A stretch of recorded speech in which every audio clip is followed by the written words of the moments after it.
संगठन से जुड़े हुए। मैं स्वतंत्रता सेनानी परिवार से हूँ, मेरे माताजी स्वतंत्रता सेनानी थे, पिताजी स्वतंत्रता सेनानी थे, मेरे नाना जी स्वतंत्रता सेनानी थे, और हम संगठन से निकले हुए लोग। एनएसवाई में हमने काम किया, युवा कांग्रेस में काम किया, कांग्रेस में हमने काम किया। हर एक व्यक्ति का जो इंसान है, इंसान की चाहत होती है, लेकिन चाहत को भी कहीं दबाना पड़ता है। संगठन की भी अपनी मजबूरियां होती हैं। अगर उन्हें मंत्री नहीं बना पाए तो इसका मतलब ये नहीं है कि वो पद ही त्याग दें या पार्टी को ही छोड़ दें। कहीं ना कहीं आपको कंप्रोमाइज भी करना पड़ता है, और संगठन अपने आप देखता है कि आपकी यूटिलिटी कहाँ है, कहाँ आपको यूज कर सकते हैं। ये तो जरूरी नहीं है कि मंत्री नहीं बने तो हम पद छोड़ के चले जाएं। संजय जी पिछली सरकार को 2012 से 17 के बीच में मंत्री रहे हैं। संजय जी आप भी चाहत दबाई, आपने भी कॉम्प्रोमाइज किया नहीं, चाहत दबाई नहीं है। हम पार्टी के अंदर काम कर रहे हैं, संगठन अपने आप देखेगा। सरकार में जो हमारे लोग बैठे हैं वो अपने आप देखेंगे, जो जिम्मेवारी हमें देंगे हम उसको बेखूबी निभाएंगे। संजय जी आप ही सिर्फ ऐसे बचे हैं कांगड़ा में जिनको कोई पद नहीं मिला। अधिकतर जो लोग हैं, कुछ सीपीएस है, कोई मंत्री है, किसी को कैबिनेट रैंक दे दिया गया है। मैंने पहले बताया था, मुझे पद की कोई लालसा नहीं है। मैं संगठन का आदमी हूँ, तो संगठन में रहूंगा। संगठन मुझे जो भी जिम्मेवारी देगा मैं उसको निभाऊंगा। सर, भाजपा के लोग अफवाह फैला रहे हैं कि आप भी भाजपा में शामिल होंगे, इनको आपको देखिए, दूसरी किसी के साथ भी हो सकती है।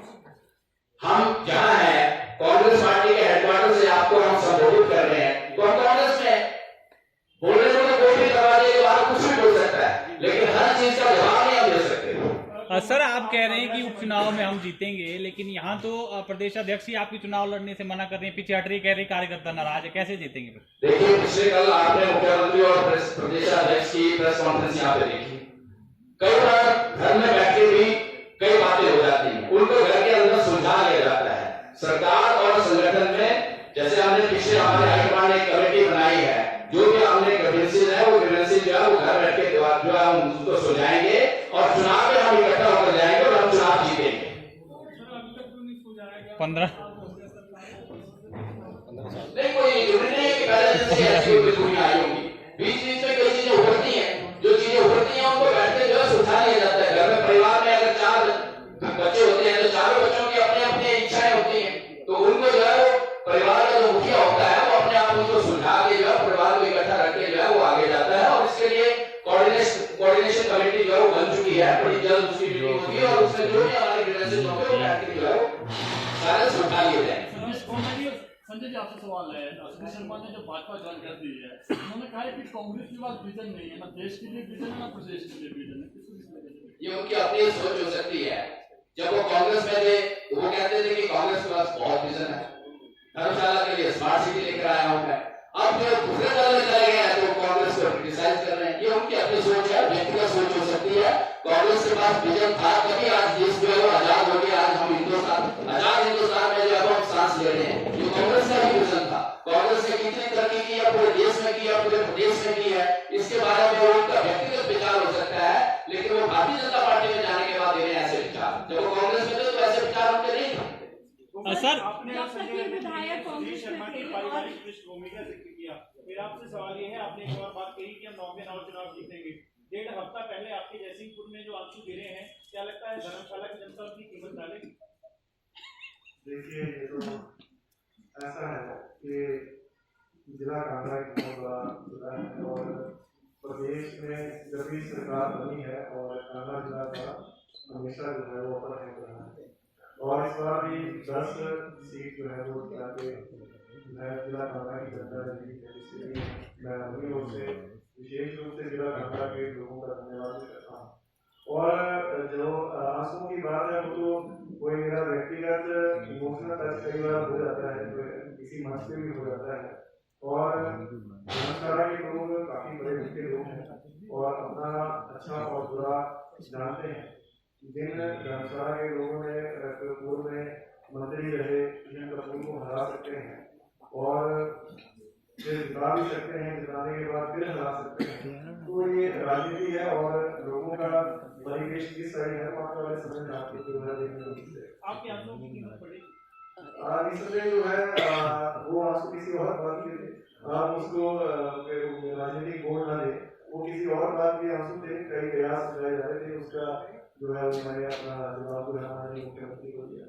सर जब तक तो ये विधायक कांग्रेस में थे और जो इंडिपेंडेंट एमएलए थे ये भी कांग्रेस का साथ दे, तब तक तो सारी चीज़ें नॉर्मल थी। जैसे ही इन्होंने बगावत की उसके बाद एक के बाद एक इंक्वायरी खुली, एफआईआर हुई, कईयों के घर तोड़ने के लिए नोटिस यहाँ पर जारी किए जाते। क्या कहना मतलब क्या कहें हम, ये द्वेष की राजनीति या फिर किस तरह की चीज़ें हो रही है हिमाचल प्रदेश में, इस तरह का क्या कहना चाहेंगे सर? इंक्वायरी एक दिन में नहीं होती और ये पहले से ही जो आज शायद अगर आप कोई स्पेसिफिक आप बताएं तो मैं उसका जवाब दे सकता हूँ, लेकिन जो एक इन जनरल जो आप पूछना चाह रहे हैं, जो जिन इंक्वायरीज की आप बात कर रही हैं वो लंबे समय से जो इंक्वायरी चल रही है और आज उनको इसलिए जोड़ा जा रहा है क्योंकि आज वो निष्कासित जो आज बर्खास्त विधायक हैं और इसलिए उनके साथ जोड़ा जा रहा है। अदरवाइज ये इंक्वायरी जो है अगर आप पता करें तो ये बहुत पुरानी इंक्वायरी चल रही है, तो फिर जो आज सामने है। सर ये 27 तारीख के बाद ही ये सारी चीजें सामने निकल कर आई, इससे पहले तो इतनी एक्टिवली इस तरह की चीजें में थी, ये आप लोग ही निकालते हैं, ये आप लोग मीडिया के माध्यम से और ये तो पहले से चली आ रही थी, लेकिन आज जो है ये जनमानस के सामने आई है, लेकिन ये इंक्वायरी पुरानी चल रही है जो आज डाली है, ये उन्होंने डाली व्हाट्सएप पे हमारे ऊपर इंक्वायरी चल रही है। संजय जी आपसे सवाल है, अफवाहों का बाजार गर्म है, सूचना आ रही कि 5 और जो है वो एमएलए जा सकते हैं भाजपा में। ताबा कहते हैं आज जो है वो सुरेश कश्यप ने कहा है मंत्री जून में हम सरकार बना देंगे केंद्र में प्रदेश में। देखिए कुछ लोग देखिए भारतीय जनता पार्टी के कुछ लोग भी हमारे संपर्क में हैं, वहां से भी कुछ लोग हमारे पास आ सकते हैं। तो ये तो बोलने की बात है कि यहाँ से कुछ आ सकते हैं, वहां से कुछ आ सकते हैं, ना कोई जा रहा है ना कोई आ रहा है। कांग्रेस पार्टी की सरकार है और मेजोरिटी में हम लोग, हाउस जो है वो रिड्यूस हो चुका है क्योंकि 9 वोटों का रिड्यूस हो चुका है, 3 का भी एक्सेप्ट नहीं हुआ है, तो उससे हाउस जो है रिड्यूस हो चुका है और हम लोग मेजोरिटी में है। हम लोग कोई नहीं जा रहे हैं, हम सब के सब जो है वो कांग्रेस पार्टी में है।